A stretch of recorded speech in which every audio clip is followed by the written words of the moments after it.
ಯಾವನ ಮಾತಾಡ್ತಿದ್ದ ನೀನ್ ಜೈಲ್ಗೆ ಹೋಗಿ ಬಂದೆ, ನೀನ್ ಜೈಲ್ಗೆ ಹೋಗಿ ಬಂದೆ, ನಾನು ಹೋಗಿದ್ನಾ, ನಾನು ರೇಪ್ ಮಾಡಿದ್ನಾ, ಲಂಚ ಹೊಡೆದಿದ್ನಾ, ಯಾವ್ದಾರು ಮಂಚದ ಕೇಸಲ್ಲಿ ತಗಲಾಕೊಂಡಿದ್ನಾ? ಏನಿಲ್ಲ, ನನ್ನ ಜೈಲಿಗೆ ಕಳಿಸಿದ್ರಿ ನೀವು. ನಮಸ್ಕಾರ ಸ್ನೇಹಿತರೆ, ಕೊನೆಗೂ ಜೂನ್ 3ರಂದು ಡಿಕೆ ಶಿವಕುಮಾರ್ ಅವರು ಕರ್ನಾಟಕದ ಮುಖ್ಯಮಂತ್ರಿಯಾಗೋದು ಕನ್ಫರ್ಮ್. ಇವರು ಮುಖ್ಯಮಂತ್ರಿ ಆಗ್ತಾರೆ ಅನ್ನುತ್ತಿದ್ದಾಗಲೇ ಇವರ ಹಳೆಯ ಕೇಸ್ಗಳು, ಆಸ್ತಿ ವಿವರಗಳು ಎಲ್ಲವೂ ಕೂಡ ಈಗ ಬೆಳಕಿಗೆ ಬರ್ತಿದೆ. ಒಬ್ಬ ಬಡ ಕುಟುಂಬದಲ್ಲಿ ಹುಟ್ಟಿದಂತಹ ಡಿಕೆ ಶಿವಕುಮಾರ್ ಅವರು ಭಾರತದ ಅತ್ಯಂತ ಶ್ರೀಮಂತ ರಾಜಕಾರಣಿಯಾಗಿದ್ದಾದ್ರೂ ಹೇಗೆ? ಇನ್ನು ಡಿಕೆ ಶಿವಕುಮಾರ್ ಅನ್ನು ಪ್ರತಿಯೊಬ್ಬರು ಕನಕಪುರದ ಬಂಡೆ ಅಂತ ಕರೆಯೋದಾದ್ರೂ ಯಾಕೆ? ಮಾಜಿ ಅಂಡರ್ವರ್ಲ್ಡ್ ಡಾನ್ ಆದ ಕೊತ್ವಾಲ್ ರಾಮಚಂದ್ರರವರ ಜೊತೆಗಿದ್ದ ಸಂಬಂಧವಾದ್ರೂ ಏನು ಅಂತ ಗೊತ್ತಾ? ಇನ್ನು ಡಿಕೆ ಶಿವಕುಮಾರ್ ಅವರು ನೀಲಿ ಚಿತ್ರಗಳನ್ನ ತೋರಿಸಿ ಹಣವನ್ನ ಮಾಡ್ತಿದ್ರ?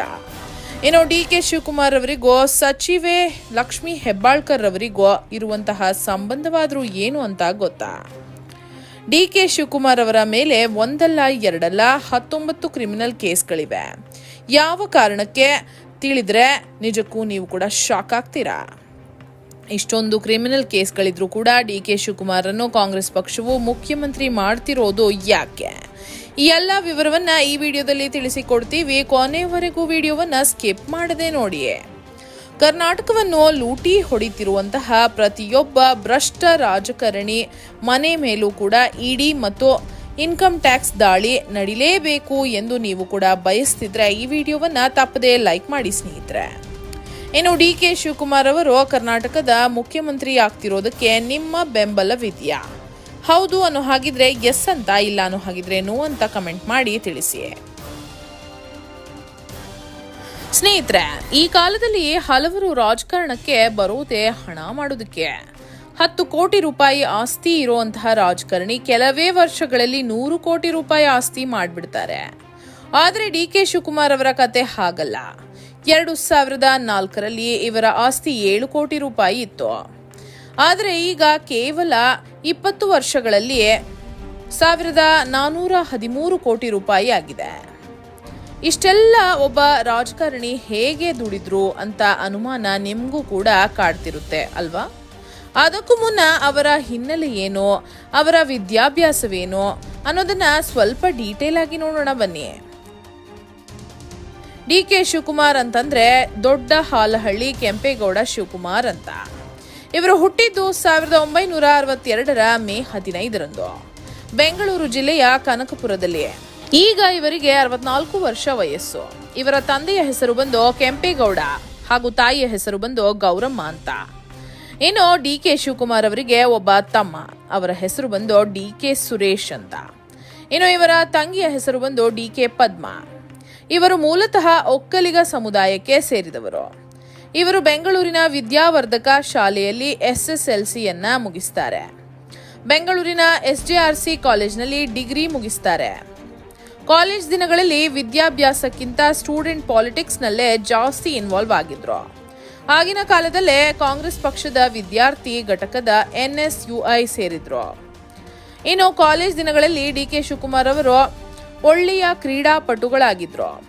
ಇನ್ನು ಕಾಲೇಜ್ ಮುಗಿತಿದ್ದಾಗೆ ಆಗಿನ ಬೆಂಗಳೂರಿನ ಡಾನ್ ಆಗಿದ್ದಂತಹ ಕೊತ್ವಾಲ್ ರಾಮಚಂದ್ರರವರ ಜೊತೆಗೆ ಲಿಂಕ್ ಇತ್ತು.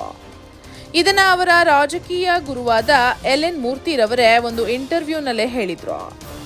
ಇನ್ನು ಡಿಕೆ ಶಿವಕುಮಾರ್ ಅವರು ಕೊತ್ವಾಲ್ ರಾಮಚಂದ್ರರವರ ಶಿಷ್ಯರಂತಿದ್ರು. ಅವರು ಯಾವುದೇ ಒಂದು ಕೆಲಸ ಹೇಳಿದ್ರು ಕೂಡ ಡಿಕೆ ಶಿವಕುಮಾರ್ ಅವರು ಚಾಚು ಚಪ್ಪದೆ ಮಾಡ್ತಿದ್ರು. ಅಷ್ಟೇ ಅಲ್ಲದೆ ಕಾಲೇಜ್ ದಿನಗಳಲ್ಲೇ ಡಿಕೆ ಶಿವಕುಮಾರ್ ಅವರು ಶ್ರೀಗಂಧ ಹಾಗೂ ಗಾಂಜಾ ವ್ಯವಹಾರವನ್ನ ಮಾಡ್ತಿದ್ರು ಮತ್ತು ರೂಮ್ನಲ್ಲೇ ತಂದಿಡ್ತಿದ್ರು ಅಂತ ಖುದ್ದು LN ಮೂರ್ತಿರವರು ಹೇಳಿದ್ರು. ಇನ್ನು ಈ ವಿಚಾರವನ್ನ ಡಿಕೆ ಶಿವಕುಮಾರ್ ಅವರ ಹತ್ತಿರ ಕೇಳಿದ್ರೆ, ನಾನು ಅವರ ಶಿಷ್ಯ ಅನ್ನೋದಕ್ಕೆ ನಿಮ್ಮ ಬಳಿ ಏನು ಪ್ರೂಫ್ ಇದೆ? ನನ್ನ ಜೀವನದಲ್ಲಿ ತುಂಬಾನೇ ಜನ ಬಂದು ಹೋಗಿದ್ದಾರೆ, ತಪ್ಪೇನಿದೆ ಎಂದು ಡಿಕೆ ಶಿವಕುಮಾರ್ ಹೇಳ್ತಾರೆ. ಇನ್ನು ಕೇವಲ 23 ವರ್ಷ ವಯಸ್ಸಿರುವಾಗಲೇ ರಾಜಕೀಯಕ್ಕೆ ಎಂಟ್ರಿ ಕೊಡ್ತಾರೆ. 1985ರಲ್ಲಿ ಸಾತನೂರು ಕ್ಷೇತ್ರದಿಂದ ದೇವೇಗೌಡರ ವಿರುದ್ಧ ನಿಂತು ಸೋಲ್ತಾರೆ ಡಿಕೆಶಿ. ಇಲ್ಲಿಂದಲೇ ಡಿಕೆ ಶಿವಕುಮಾರ್ ವರ್ಸಸ್ ದೇವೇಗೌಡ ಫ್ಯಾಮಿಲಿ ಜಿದ್ದಾಜಿದ್ದಿ ಶುರುವಾಗುತ್ತೆ. ಇನ್ನು 1989ರಲ್ಲಿ ಸಾತನೂರು ಕ್ಷೇತ್ರದಿಂದ ನಿಂತು ಮೊದಲ ಬಾರಿಗೆ MLA ಆಗ್ತಾರೆ. ಆಗ DK ಶಿವಕುಮಾರ್ಗೆ ಕೇವಲ 27 ವರ್ಷ ವಯಸ್ಸು. ಅಲ್ಲಿಂದ ಇಲ್ಲಿವರೆಗೂ ಕೂಡ DK ಶಿವಕುಮಾರ್ ತಿರುಗಿ ನೋಡಿದ್ದೇ ಇಲ್ಲ. ಒಂದಲ್ಲ ಎರಡಲ್ಲ, ಬರೋಬ್ಬರಿ 8 ಬಾರಿ MLA ಆಗಿದ್ದಾರೆ. DK ಶಿವಕುಮಾರ್ ಅವರು ಬೆಳೆಯಲು ಮುಖ್ಯ ಕಾರಣವೇನೆಂದರೆ ಅದು SM ಕೃಷ್ಣರವರು. ಅವರು ಮುಖ್ಯಮಂತ್ರಿಯಾಗಿದ್ದಾಗ DK ಶಿವಕುಮಾರನ್ನು ಮಿನಿಸ್ಟರ್ ಮಾಡಿದ್ರು. ಪ್ರತಿ ಬಾರಿನೂ ಕೂಡ ಕಾಂಗ್ರೆಸ್ ಅಧಿಕಾರಕ್ಕೆ ಬಂದಾಗ DK ಶಿವಕುಮಾರ್ ಅವರು ಪವರ್ ಮಿನಿಸ್ಟರ್ ಆಗ್ತಿದ್ರು. 2023ರಲ್ಲಿ ಕಾಂಗ್ರೆಸ್ ಅಧಿಕಾರಕ್ಕೆ ಬಂದಾಗ DK ಶಿವಕುಮಾರ್ KPCCಯ ಅಧ್ಯಕ್ಷರಾಗಿದ್ರು. ಇನ್ನು DK ಶಿವಕುಮಾರ್ ಅವರ ಮೇಲೆ 2017ರಲ್ಲಿ IT ಮತ್ತು ED ದಾಳಿ ನಡೆಯಿತು. ದಾಳಿ ಮಾಡುವಂತಹ ವೇಳೆ 380 ಕೋಟಿ ರೂಪಾಯಿಯಷ್ಟು ಅಕ್ರಮ ಆಸ್ತಿ ಪತ್ತೆಯಾಗಿತ್ತು. ಇನ್ನು 2019ರಲ್ಲಿ DK ಶಿವಕುಮಾರ್ ಅವರು ಅರೆಸ್ಟ್ ಆಗಿ ಜೈಲ್ ಕೂಡ ಸೇರಿದ್ರು. ತಿಹಾರ್ ಜೈಲಿನಲ್ಲಿ 50 ದಿನಗಳ ಕಾಲ ಕಳೆದರೂ ಕೂಡ ಆನಂತರ ಜಾಮೀನಿನ ಮೇಲೆ ರಿಲೀಸ್ ಆದರು. ಈಗಲೂ ಕೂಡ ಬೇಲ್ ಮೇಲೆ ಹೊರಗಡೆ ಇದ್ದಾರೆ. DK ಶಿವಕುಮಾರ್ ಅವರ ಮೇಲೆ ಒಂದಲ್ಲ ಎರಡಲ್ಲ ಬರೋಬ್ಬರಿ 19 ಕ್ರಿಮಿನಲ್ ಕೇಸ್ಗಳು ಇವೆ.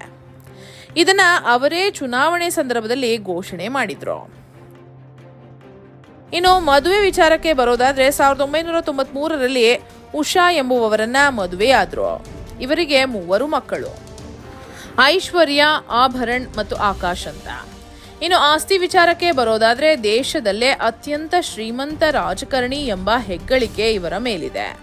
2004ರಲ್ಲಿ ಇವರ ಆಸ್ತಿ 7 ಕೋಟಿ ರೂಪಾಯಿ, 2008ರಲ್ಲಿ 75 ಕೋಟಿ ರೂಪಾಯಿ, 2013ರಲ್ಲಿ 250 ಕೋಟಿ ರೂಪಾಯಿ ಆಸ್ತಿ, 2018ರಲ್ಲಿ 840 ಕೋಟಿ ರೂಪಾಯಿ ಆಸ್ತಿ ಘೋಷಣೆ ಮಾಡಿಕೊಂಡಿದ್ರು. ಆದರೆ 2023ರಲ್ಲಿ 1413 ಕೋಟಿ ರೂಪಾಯಿ ಆಸ್ತಿ ಎಂದು ಘೋಷಣೆಯನ್ನು ಮಾಡಿಕೊಂಡಿದ್ದಾರೆ. ಇದು ಕೇವಲ DKಶಿ ಅವರ ಆಸ್ತಿ. ಹೆಂಡತಿ ಹೆಸರಿನಲ್ಲೂ ಕೂಡ 100 ಕೋಟಿ ರೂಪಾಯಿ ಆಸ್ತಿ ಇದೆ. ಮಗಳು ಐಶ್ವರ್ಯ ಹೆಸರಿನಲ್ಲೂ ಕೂಡ 100 ಕೋಟಿ ರೂಪಾಯಿ ಆಸ್ತಿ ಇದೆ. ಇವರ ಬಳಿ ಅನೇಕ ಇಂಟರ್ನ್ಯಾಷನಲ್ ಸ್ಕೂಲ್ಗಳು ಕೂಡ ಇವೆ. ಇವನ್ನ ಇವರ ಮಗಳೇ ನಡೆಸಿಕೊಂಡು ಹೋಗ್ತಿದ್ದಾರೆ. ಇನ್ನು ಮಗಳನ್ನ ಮಾಜಿ ಮುಖ್ಯಮಂತ್ರಿ ಆಗಿದ್ದಂತಹ SM ಕೃಷ್ಣರವರ ಮೊಮ್ಮಗನಿಗೆ ಮದುವೆ ಮಾಡಿ ಕೊಟ್ಟಿದ್ದಾರೆ. ಅಂದರೆ cafe coffee day CCD owner ಆದಂತಹ ಸಿದ್ಧಾರ್ಥ್ ರವರ ಮಗನೇ DK ಶಿವಕುಮಾರ್ ಅವರ ಹಳಿಯ. ಇನ್ನು ಬೆಂಗಳೂರಿನಲ್ಲಿ ಅನೇಕ ಮಾಲ್ಗಳು DK ಶಿವಕುಮಾರ್ ಅವರ ಹೆಸರಿನಲ್ಲಿವೆ. ಇನ್ನು ಬೆಂಗಳೂರಿನಲ್ಲಿ ಯಾವುದೇ ಒಂದು ಲೇಔಟ್ ತೋರಿಸಿದ್ರು ಕೂಡ ಆ ಲೇಔಟ್ಗಳಲ್ಲಿ ಸೈಟ್ಗಳಿವೆ. ಇನ್ನು ಇವರು ಘೋಷಣೆ ಮಾಡಿಕೊಂಡಿರುವಂತಹ ಆಸ್ತಿ 1413 ಕೋಟಿ ರೂಪಾಯಿ. ಇನ್ನು ಅಘೋಷಿತ ಆಸ್ತಿ 10,000 ಕೋಟಿಗೂ ಅಧಿಕ ಇದೆ ಅಂತ ಕೂಡ ಹೇಳ್ತಾರೆ. ಇನ್ನು ಸಾಮಾನ್ಯರಾಗಿರುವಂತಹ DK ಶಿವಕುಮಾರ್ ಇಷ್ಟು ಕೋಟಿ ರೂಪಾಯಿ ಆಸ್ತಿ ಮಾಡಿದ್ದು ಹೇಗೆ ಅಂತ ಗೊತ್ತಾ? ಮಾಜಿ ಮುಖ್ಯಮಂತ್ರಿಗಳಾದ ಕುಮಾರಸ್ವಾಮಿ ಅವರು ಹೇಳುವ ಪ್ರಕಾರ ರಾಜಕೀಯಕ್ಕೆ ಬರುವ ಮುನ್ನ DK ಶಿವಕುಮಾರ್ ಅವರು ಟೆಂಟ್ಗಳಲ್ಲಿ ನೀಲಿ ಚಿತ್ರ ಅಂತಂದ್ರೆ ಬ್ಲೂ ಫಿಲಂಗಳನ್ನ ತೋರಿಸ್ತಿದ್ರು ಅಂತ. ಆನಂತರ ಕನಕಪುರದ ಬಂಡೆಕಲ್ಲನ್ನು ಕ್ರಷರ್ ಬಿಸ್ನೆಸ್ ಮಾಡಿ ಕರ್ನಾಟಕವನ್ನ ಲೂಟಿ ಹೊಡೆದು ಬೆಳೆದಿದ್ದಾರೆ ಅಂತ ಕುಮಾರಸ್ವಾಮಿರವರು ಆರೋಪಿಸ್ತಾರೆ. ಆದರೆ DK ಶಿವಕುಮಾರ್ ಅವರು ಹೇಳೋದು ಅವರು ಅಗ್ರಿಕಲ್ಚರ್ ಅಂತಂದ್ರೆ ವ್ಯವಸಾಯವನ್ನ ಮಾಡಿ ರಿಯಲ್ ಎಸ್ಟೇಟ್ ಮಾಡಿ ಇಷ್ಟರ ಮಟ್ಟಿಗೆ ಬೆಳೆದಿದ್ದಾರೆ ಅಂತ ಖುದ್ದು DK ಶಿವಕುಮಾರ್ ಅವರೇ ಹೇಳಿದ್ದಾರೆ. ಇನ್ನು ಎಲ್ಲಾ ಕಡೆ ಹರಿದಾಡುವಂತಹ ಸುದ್ದಿ ಏನಪ್ಪಾ ಅಂತಂದ್ರೆ DK ಶಿವಕುಮಾರ್ಗೂ ಲಕ್ಷ್ಮೀ ಹೆಬ್ಬಾಳ್ಕರ್ಗೂ ಸಂಬಂಧವಿದೆ ಎಂದು ಗುಸುಗುಸು ಪಿಸು ಎಲ್ಲಾ ಕಡೆ ಚರ್ಚೆಯಾಗಿದ್ದು ನಿಜ. ಯಾಕಂತಂದ್ರೆ 2019ರಲ್ಲಿ DK ಶಿವಕುಮಾರ್ ಅವರ ಕುಟುಂಬದ ಮೇಲೆ ED ದಾಳಿಯಾದಾಗ ಲಕ್ಷ್ಮೀ ಹೆಬ್ಬಾಳ್ಕರ್ ಮೇಲೂ ಕೂಡ ED ದಾಳಿ ಆಗುತ್ತೆ. ಯಾಕಂತಂದ್ರೆ DK ಶಿವಕುಮಾರ್ ಕೋಟಿಗಟ್ಟಲೆ ಹಣವನ್ನ ಲಕ್ಷ್ಮೀ ಹೆಬ್ಬಾಳ್ಕರ್ ಅವರ ಜೊತೆ ವ್ಯವಹಾರ ಮಾಡಿರ್ತಾರೆ. ಆದ್ರೆ ಲಕ್ಷ್ಮೀ ಹೆಬ್ಬಾಳ್ಕರ್ ಹೇಳೋದು ಏನಂದ್ರೆ ಇದು ಕೇವಲ ಬಿಸ್ನೆಸ್ ವ್ಯವಹಾರವಷ್ಟೇ ಅಂತ. ಇನ್ನು 2013ರಲ್ಲಿ ಲಕ್ಷ್ಮೀ ಹೆಬ್ಬಾಳ್ಕರ್ ಮಹಿಳಾ ಘಟಕದ ಅಧ್ಯಕ್ಷರಾಗಿರ್ತಾರೆ. ಆದರೆ MLA ಕೂಡ ಆಗಿರಲ್ಲ. ಆದರೆ ಇವತ್ತು ಕರ್ನಾಟಕದ ಪ್ರಭಾವಿ ಮಂತ್ರಿ ಆಗಿದ್ದಾರೆ. ಇವೆಲ್ಲವೂ ಕೂಡ DK ಶಿವಕುಮಾರ್ ಅವರ ಆಶೀರ್ವಾದದಿಂದ ಸಾಧ್ಯವಾಯಿತೆಂದು ಹಲವರ ಅಭಿಪ್ರಾಯವಾಗಿದೆ. ಒಟ್ನಲ್ಲಿ ಬೆಂಕಿ ಇಲ್ಲದೆ ಹೊಗೆ ಆಡೋದಿಲ್ಲ. ಇನ್ನು DK ಶಿವಕುಮಾರ್ ಅವರಿಗೆ ತಮ್ಮ ಜೀವನದ ಕಟ್ಟ ಕಡೆಯ ಆಸೆ ಏನಪ್ಪಾ ಅಂತಂದ್ರೆ ಕರ್ನಾಟಕದ ಮುಖ್ಯಮಂತ್ರಿ ಆಗಬೇಕು ಎಂದು. ಕೊನೆಗೂ ಆ ಆಸೆ ಈಡೇರಿದೆ. DK ಶಿವಕುಮಾರ್ ಅವರ ಅಧಿಕಾರದಲ್ಲಿ ಕರ್ನಾಟಕ ಉಜ್ವಲ ಭವಿಷ್ಯವನ್ನ ಕಾಣಲಿದೆಯಾ? ನಿಮ್ಮ ಅನಿಸಿಕೆ ಅಭಿಪ್ರಾಯವನ್ನ ದಯವಿಟ್ಟು ಕಮೆಂಟ್ ಬಾಕ್ಸ್ ನಲ್ಲಿ ತಿಳಿಸಿ. ಹಾಗೆ ವಿಡಿಯೋವನ್ನ ತಪ್ಪದೇ ಎಲ್ಲರಿಗೂ ಶೇರ್ ಮಾಡಿ. ಧನ್ಯವಾದಗಳು.